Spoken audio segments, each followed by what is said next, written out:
Jadi rumah gadang disitulah nilai-nilai budaya, nilai-nilai agama ditanamkan ke anak-anak, di mana di rumah gadang pun itu tata guna pemakaian ruang diatur oleh adat, di mana orang tidur, siapa yang boleh tidur, di mana makan, di mana tempat tamu, di mana tempat pengantin, dan seterusnya.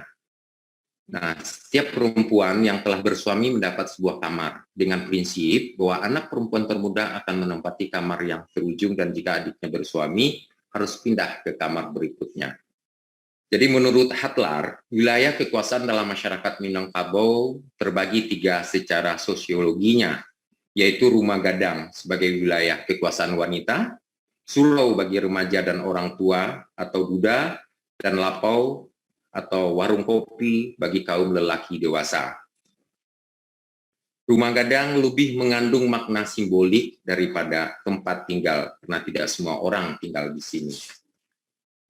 Proses membangun rumah gadang, rumah gadang di mana dibangun secara bergotong royong, menurut Samsul Asri tahun 98, tahapan proses membangun rumah gadang itu sebagai berikut. Musyawarah di tingkat kaum, suku, dan nagari, karena harus ada izin dari nagari. Menentukan lokasi di tanah kaum, menunjukkan tukang tuo, arsiteknya, ini ada upacara, kemudian namanya mau rak rabu, meratakan tanah atau cut and fill, batabu menebang kayu di hutan untuk rumah gadang, ini ada upacara, kemudian kayu itu dibawa bersama-sama, dan yang ditebang pertama adalah tonggak tuo. Kemudian direndam ini biasanya sampai berbulan-bulan. Kemudian ada istilahnya namanya manduasu, manukua, mamae, mencacak, dan seterusnya. Ukuran yang digunakan untuk membangun rumah gadang bersifat antropometris, artinya berdasarkan ukuran tubuh manusia dan juga dipengaruhi oleh besarnya daripada kayu atau diameter kayu yang didapatkan.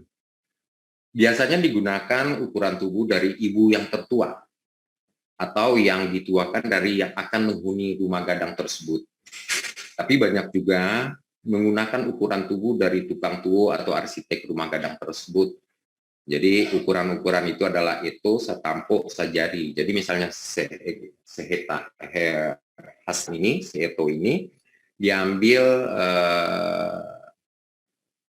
dari pelepah pisang atau daun kelapa.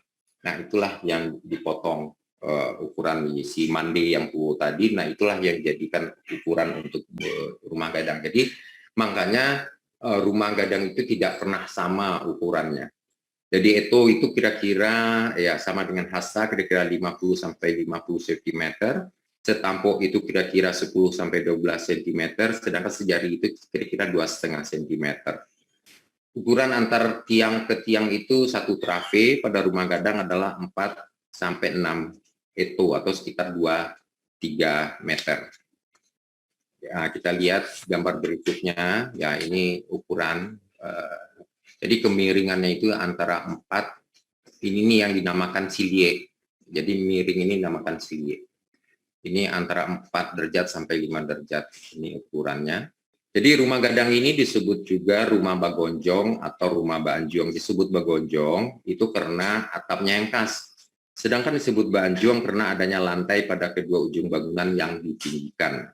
Jadi arsitektur rumah gadang ini sangat memperhitungkan desainnya dan ramah gempa. Karena kita tahu 3 luhak inti tadi itu, kawasan inti tadi itu berada di daerah pegunungan, ada Gunung Merapi, Singgalang, dan lain-lain.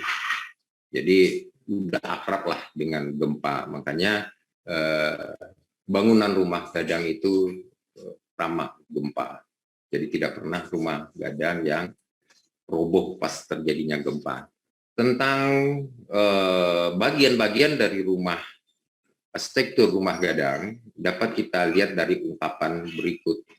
Rumah gadang basandi batu sandi banamo aloi adat tonggak banamo kasandaran atau ijo di jamba ukia gonjong ampe bintang bakilatan tonggak gaharu lantai cindano dan seterusnya. Ini merupakan ungkapan dan material-material hiasan yang ada di rumah gadang. Jadi bisa kita lihat dari ungkapan dalam tableau ini. Kita lanjut, kita lihat denah. Nah, ini pada umumnya seperti ini merupakan denah asal, larinan panjang di Pariangan seperti ini, atau disebut juga keselarasan Budi Caniago, di mana 4 lanjar ini adalah hal prinsip. Pasti semua rumah gadang terdiri dari 4 lanjar, cuman ruang itu minimal 3, dan selalu ganjil 3, 5, dan 7, 9, dan ada yang 13 di daerah Sejunjung. Tapi rata-rata adalah 5 dan 7 ruang. Di mana lanjar depan namanya dinamakan balai, lanjar berikutnya namanya labuh, kemudian bandua dan biliar. Tiang yang juga bernama, yang paling di belakang namanya tiang sale, kemudian ada tiang dalam, tiang panjang, tiang tengah, dan tiang tapi. Nah, tiang tuo itu posisinya adalah sebelah kanan dari pintu masuk, itu di tiang panjang. Sedangkan sifat ruang, balai itu bersifat umum, labuh bersifat resmi, sedangkan bandua bersifat khusus, dan biliar bersifat pribadi. Ini kalau kita lihat denah rumah gadang berikutnya yang Mbak Anjuang, atau disebut juga rumah gadangnya Koto Piliang. Jadi inilah Anjong ini tempat penghulu, jadi bertingkat-tingkat.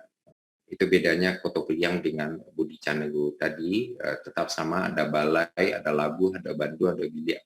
Demikian juga ruangnya ini rata-rata 5 dan 7 ruang. Jadi tetap sama, ada tiang dalam, ada tiang sale, ada sama dengan, hanya perbedaannya hanya dengan pada anjongnya saja, adanya anjong di sini, lantai yang ditinggikan. Kemudian ada 4 tiang utama, ini 4 lagi, jadi makanya sangat sakral bagi orang Minang yang 4 itu. Jadi tonggak tuo itu merupakan dinamakan juga maju basah. Jadi ada 4 tiang utama ini merupakan unsur alam. Ini tiang tuo, unsur tanah, dinamakan maju basah, kemudian angin maju kuaso, kemudian api maju lelo, dan air maju kayo. Jadi 4 tiang ini merupakan 4 unsur alam. Kemudian dari banyak penelitian, orientasi rumah gadang ini di seputaran Gunung Merapi, baik Agam, Tanah Datar, maupun 50 kota, itu ke daerah ke Gunung Merapi. Jadi sebagian besar ke Gunung Merapi. Jadi disinilah asli Minangkabau itu ya di Tigalu Hakimi tadi. Kemudian banyak sekali tipe-tipe rumah gadang ini, namun menurut Samsul Asri dapat dibedakan sesuai dengan geografi atau lokasinya, di mana rumah gadang tipe Gajah Maharam itu di daerah kekuasaan Larinan Panjang. Rumah gadang Mbak Anjuang itu pada Budi Caniago dan Koto Piliang di Tanah Datar. Jadi walaupun dia Budi Caniago atau Koto Piliang yang di Tanah Datar itu banyaknya pakai anjong. Kemudian rumah gadang Budi Caniago di Agam, rumah gadang Bagojong Limo di 50 kota, dan rumah gadang Basurambi di Solo. Nah, sementara menurut Sultan Mahmud BA dan Aman Rajo Penghulu, bahwa salah satu untuk mengkaji dasar-dasar rumah gadang itu dapat dilihat dari pidato, isi pidato Batagak Rumah Gadang. Namun demikian, dari uraian dan isi pidato Batagak Rumah Gadang dapat dikatakan bahwa rumah gadang tidak diklasifikasikan berdasarkan keselarasan. Jadi berdasarkan bentuk saja. Jadi sudah membaur antara Koto Piliang dan Budi Caniago tadi. Selanjutnya dapat kita lihat evolusi bangunan sebagai cerminan watak demokrasi di nagari-nagari, di mana kalau kita lihat daerah asal Larinan Panjang Pariangan itu adalah berbentuk denahnya Budi Caniago, kemudian daerah Agam ini pintunya di belakang justru. Di daerah Agam lebih banyak tipenya adalah Gajah Mahram. Itu pintunya di belakang. Kemudian tanah datar itu dua-duanya ada seperti ini dan ada juga beranjuang. Sedangkan di 50 kota itu berbeda, di sini anjuangnya, kemudian tangganya justru di sebelah kanan atau Gonjong Limo. Nah, Solo itu karena dia terakhir merupakan daerah rantau, nah itu ada penambahan daripada Surambi, jadi dia tangganya di depan. Nah, di sini dapat kita lihat adat yang Babua Sentak tadi, artinya masing-masing negari itu punya kebebasan dalam menentukan daerahnya masing-masing gitu. Jadi tidak terikat kepada bentuk-bentuk yang ada dahulunya, seperti prinsip Otopiliang itu seperti apa, rumah adatnya Budi Cenago seperti apa. Tapi masing-masing nagari itu, ya Budi Cenago bisa saja dia bentuk rumah gadangnya seperti Otopiliang dan sebaliknya. Nah, di sini bisa kita lihat daerah Agam ya seperti ini, denanya bahwa tangganya di belakang, kemudian daerah 50 kota di samping, tanah datar itu dua-duanya, nah, dan Solo itu adanya Surambi di depan. Nah, jadi inilah dari kawasan ini. Kalau kita ingin melihat bagaimana rumah gadang yang asli adalah di daerah Tinti ini, di Tiga Luhak ini. Kemudian kita lanjut, bahwa kita tahu nama ya atap adalah atap gonjong. Nah ini nih di bawah adalah ini yang dinamakan Gajah Mahram, pintunya di belakang ini banyak di daerah Agam, dan ini yang Mbak Anjuang. Kita lanjut. Di sini dapat kebesaran gonjong itu dari ungkapan bahwasanya atau ijua batatah timah alua saga laba maraso saga basusun badamudia gonjong rabuang membasui antiang-antiang disambah buruang tuturan alang babega para buang si ula gerang para ulah menjulai. Ini adalah gambaran bagaimana bentuk susunan daripada atap gonjong tersebut. Nah, kita lanjut ke tipe-tipe. Jadi pada prinsipnya atap rumah gadang itu minimal itu adalah 4 gonjong, karena mewakili 4 jenis urang tadi dan 4 unsur alam tadi. Dan penambahan jumlah gonjong itu karena adanya penambahan ruang seperti ada anjuang, serambi, dan dapur. Nah, jadi ini namanya adalah gonjong duo lipe pandan, kemudian ada gonjong ampe, lanjut. Kemudian ada namanya gonjong ampek sibak baju, ya ini ampek sibak baju, ini perbedaannya ada garis di sini. Kemudian ini merupakan gonjong anam, ini gonjong dimo basurambi, adanya serambi. Kemudian gonjong anam ba anjuang, ini beberapa bentuk tipe dari rumah gadang. Nah ini namanya gonjong ampek bapomoko atau basarambi pape. Bapomoko, jadi ada yang dipape di sini. Kemudian gojong ampe batingko Bapak Mongko. Nah ini dia yang disebut Bapak Mongko. Ini ada juga di daerah Agam. Sedangkan Bapak Sere itu artinya denah belakang itu diseret ke belakang gitu. Jadi diseret ke belakang, kalau tampak sampingnya seperti ini. Ini yang ada di 50 kota. Termasuk gonjong yang ganjil itu ya adanya di 50 kota.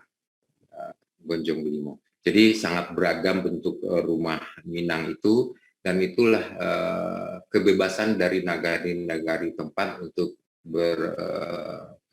menggambarkan kreasinya masing-masing. Jadi termasuk artinya bahwa rumah gadang ini termasuk adalah adat yang Babua Sentak tadi, jadi tidak baku seperti itu. Nah kemudian dari bentuk dari bentuk atap itu dapat kita bagi, yaitu bentuk bulan sahari, ini bulan sahari namanya. Kemudian rabuang mambasui, tinggi dia. Kemudian sapi kalo, jepitan kala. lebih meliuk seperti itu. Nah, ini kira-kira bentuk-bentuk daripada atap rumah gadang. Ya, lanjut. Jadi ada ini berapa bentuk hias ragam hias puncak gonjong, kemudian ada ukiran-ukiran. Nah, kemudian juga tentang kenapa dinding rumah gadang cuma hanya di depan saja yang diukir. Nah, ini sesuai dengan petatah ungkapan dari Tambo, itu dinding depan itu disebut dinding hari. Dinding hari latak di ate periang paran malintang, di api pamipiran batatak timah, di bawah singok tupai menagun, di tengah jo sondak langi, bau kia ba mego-mego, angin jori bui buleh barambui, dindiang hari tamparan nyao, de utui tukang manurang, angin jori bui lalu sajo, hujan jo panik dapat ditahan. Nah, artinya di samping dinding ini merupakan sebagai fungsi utama sebagai pelindung dari angin, badai hujan dan cuaca, juga dari untuk keamanan dari luar, akan tetapi juga harus dihias bermegah-megah karena ini untuk menyambut kedatangan tamu dan juga merupakan sebagai identitas daripada pemilik rumah gadang tersebut. Nah, sedangkan dinding belakangnya itu hanya terbuat daripada anyaman bambu. Nah, ini juga sebenarnya ada semacam kepercayaan mistis juga bahwa itu untuk menolak bala, jadi menolak maling dan curi. Nah, itu makanya di samping orang Minang bukan berarti mengatakan dia rancak di Labuah, bagusnya hanya di depan, tapi ada makna di balik itu. Itu lebih ke keamanan. Jadi ada kepercayaan anyaman bambu itu bisa melindungi isi atau orang yang ada di rumah tersebut.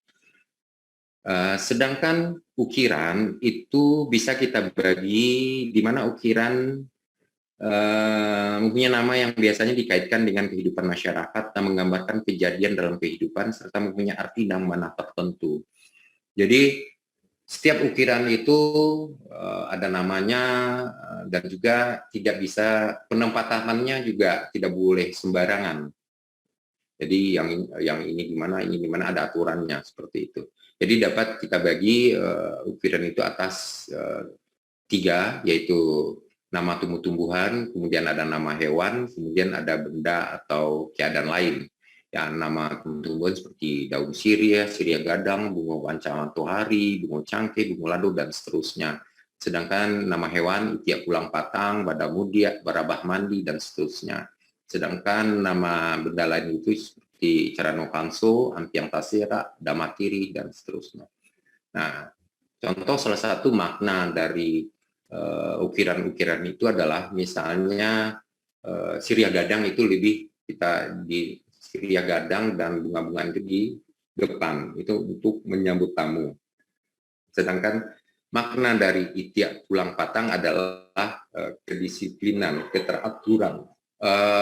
Sedangkan arti dari misalnya yang sai galamai itu artinya berhati-hati, sedangkan salimpe itu berarti kata putus di penghulu. Jadi semua ukiran sangat banyak ya, ukiran di Minangkabau dan masing-masing punya nama, punya arti, dan juga posisi di mana dia ditaruh juga tidak bisa sembarang, masing-masing punya tempat tersendiri. Tangga di Minangkabau ini selalu ganjil 5 atau 7, jadi dan awalnya itu ruang pintu masuk itu hanya 1, karena orang Minang pepatah mengatakan datang tampak muko, pulang tampak pungguang. Jadi jelas orang masuk itu.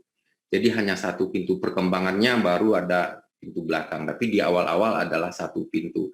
Jadi pintu itu tangga ada ganjil 5 dan 7. Kemudian di depan, di dekat tangga itu ada namanya batu tapakan. Jadi sebagai alas untuk mencuci kaki, ada namanya pulah untuk mencuci tangan.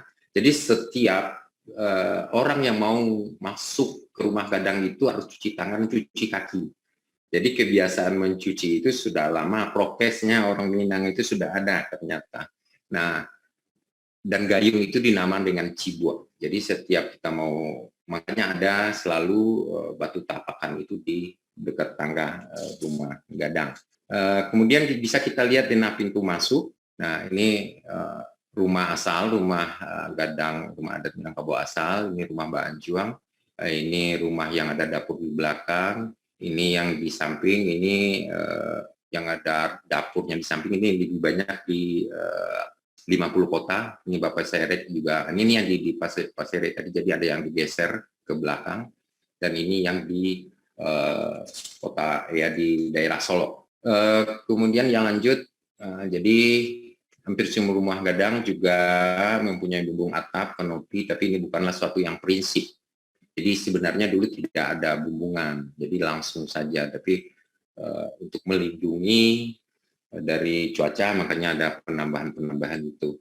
Nah, selanjutnya ada setiap rumah gadang pasti memiliki rangkiang. Jadi yang penting ada 7 yang kita perlu ketahui, yaitu rangkiang harimau Pauni Koto, si Bayau-Bayau, si Majokayo, si Tangkalapa, Abuan Mama, si Tinjau Lawi, si Miskin Pauni Manggu. Jadi masing-masing rangkiang ini punya fungsi. Jadi dia fungsi sesuai dengan namanya. Jadi kayak harimau Pauni Koto itu merupakan benih. Jadi itu khusus hanya untuk benih. Sebayau-bayau untuk keperluan sehari-hari dan seterusnya. Ini struktur, kita masuk ke kira-kira struktur Minangkabau ya seperti ini. Jadi dia semuanya sistem pasak. Ya, ini tonggak tuwo, ini gonjong, dan namanya baliang-baliang, sangkutan aguang, rasua, dan sandi. Nah, ini kemiringan tadi 4 sampai derajat Celcius. Jadi kalau kita lihat ini merupakan sifatnya tarik, ini tekan dan ini tarik. Dan ini sandi tadi, fondasi. Nah, ada lagi yang mungkin khusus ini, jadi di daerah Anjuang ada di sini yang jadi kalau kita lihat potongan dari samping ini lap, ini adalah lap Lipek Pandan Belanja 2. Ini Balah Bumbuang Lanja 3, kemudian ini Gajah Maharam, Gajah 4. Nah, ini punya arti lagi nih. Jadi kalau gadang sanditinya orang asal itu yang tiang panjang yang di ujung yang dekat anjong itu boleh sampai ke bawah. Sedangkan kalau dia gantung, ini artinya gadang digadangkan, bukan orang asal. Sedangkan kalau dia hanya satu, itu juga bisa jadi dia itu orang asal. Jadi kalau tanda seperti dia bukan orang asal di nagari itu. Dan ini simbol, bisa kita lihat dari struktur di ujung bangunan rumah gadang. Jadi memang rumah gadang penuh dengan simbol-simbol. Ya ini struktur macam-macam ya. Silakan lanjut. Nah ini pondasi ya tadi disampaikan Bu Ipo bahwa pondasi di rumah gadang itu justru terakhir. Setelah terakhir semuanya, baru terakhir itu adalah pemasangan sandi. Ini contoh daripada masjid di Koto Peliang, ini ada di daerah, kita mau ke Batu Sangkar ada, ini terus di daerah Tanah Datar juga ini ada, ini Masjid Budi Cinago, ini gambaran dari Anafis. Kemudian satu lagi ada Balai Adat, jadi aslinya Balai Adat itu sebenarnya terbuka tanpa dinding. Jadi asli Balai Adat adalah seperti ini, terbuka tanpa dinding, karena masyarakat bisa melihat apa yang didapatkan oleh penghulu-penghulunya gitu. Jadi tidak tertutup.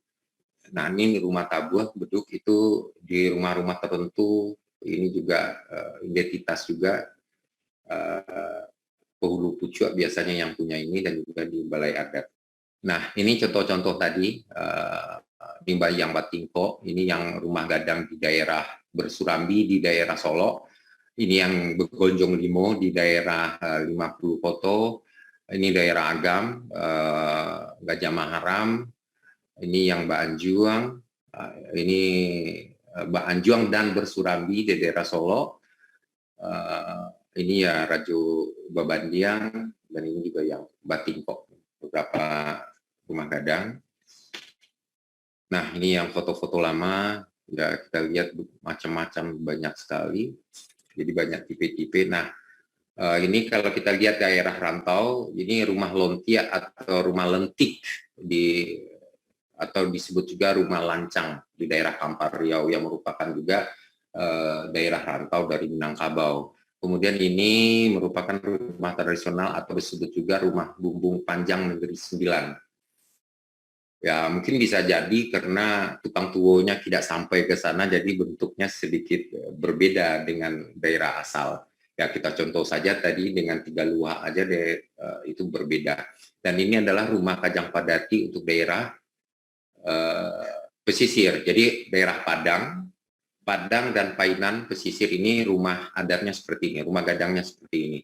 Nah, kenapa terjadi di sini? Kemudian tesis saya juga masalah ini. Salah satunya adalah pada masa Samudra Pasai, jadi masyarakat di kota Padang, di daerah Padang dan pesisir tidak boleh sama sekali menggunakan atribut Minangkabau. Jadi akhirnya dibikinlah rumah seperti ini, tetap namanya rumah gadang, tapi dia hanya terdiri dari 3 lanjar, tidak 4 lanjar, tapi ruangnya ada 3 dan 5 ruang. Tapi secara umum fungsinya sama dengan rumah gadang yang ada di Dare. Ini yang rumah Padang, dan ini juga telah diterapkan pada pembangunan bentuknya, arsitekturnya kantor Balai Kota Padang. Nah, ini merupakan bangunan pertama ya, bangunan modern pertama yang ada di Sumatera Barat. Jadi pada zaman gubernurnya adalah Datu Arangkayo Basa, waktu itu setelah PRRI, jadi orang Minangkabau itu hancur. Jadi hancur setelah terjadinya PRRI. Nah, untuk membagi batang terandam, makanya dibangunlah rumah kantor gubernur yang didesain seperti arsitek yang menggunakan unsur arsitektur Minangkabau.